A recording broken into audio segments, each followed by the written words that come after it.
What's up YouTube, Webberz05 here coming at you today with Q&A number 32. So once again I've got a set of questions from my good friend Dark84, so without further ado let's get straight into them. First question, how about this for a fun tournament idea? Participants can only play decks with one special summoning mechanic. For instance, if fusions are picked, then rituals, synchros, exes, pendulums and links are not allowed, and vice versa for the others. It's certainly an interesting idea for a tournament. However, in terms of me, I wouldn't have a legal deck that I can play because I do not have a deck. I don't actually own a deck that uses only one summoning method, so I wouldn't be able to participate in it, but naturally I'd be perfectly happy to run the event. I definitely think it could be interesting considering that most high competitive decks do manipulate multiple summoning methods. If you're locked into one, it kind of limits most of them, but a couple, except for one or two that actually do only focus on one special summon, but I don't know, could definitely be an interesting event, but as I said, since I don't have a deck that works for it, I wouldn't be able to participate.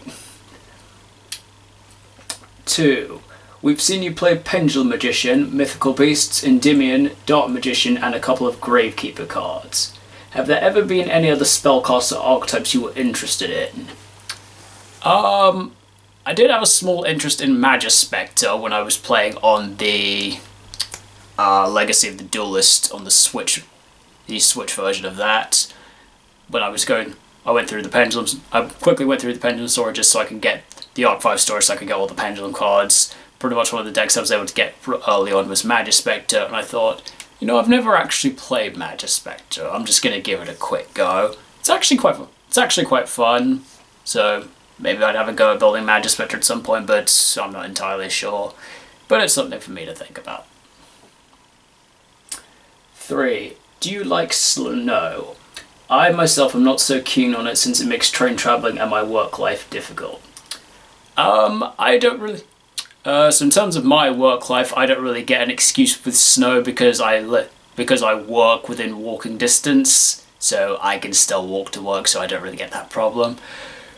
I'm not particularly fond of snow because, though, frankly, with my work, it makes people go crazy. They see like a small bit of snow and then everyone just panics and starts buying everything, which is good for our sales, but it's not very good in the long run for working wise, so it's not particularly useful. It's also not very good for me if I want to get to further away places like to game nights. I might have to struggle going through the roads. Hoping the roads are going to be okay that I can get through it at the moment, but I'll just have to wait and see. Question 4. Besides that scripted duel we did, have you considered making a Yuya character deck? I haven't really, no. I'm not really hugely fond of character decks since they're quite a bit more restrictive in what they do. Kind of removes the flexibility and creativity in deck building, which is what I really like about deck building, so yeah, probably wouldn't really go for a character deck. And question 5. Can you imagine if all the Yu-Gi-Oh players who came to game night played in one big battle royale? That would be insane. Oh yes, that would be absolutely insane. It would certainly be quite interesting, but I think in terms of a royale like that, you'd have to... I don't think the immunity rule would work in any instant at all, because if there are enough players, you wipe out one player's field, and then he gets attacked. Even if they can't be attacked on the next turn, the next player can just attack someone else. The player after that, then they can start picking on that player.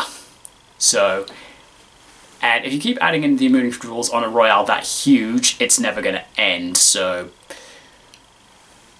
well, I suppose it could work. So the idea of it could work, but it's literally would just have to be a free-for-all, and if you brick, you brick. Get over it. So that's it for all the questions on this week's Q&A. Thank you so much, Dark84, for your questions. Very amusing as always.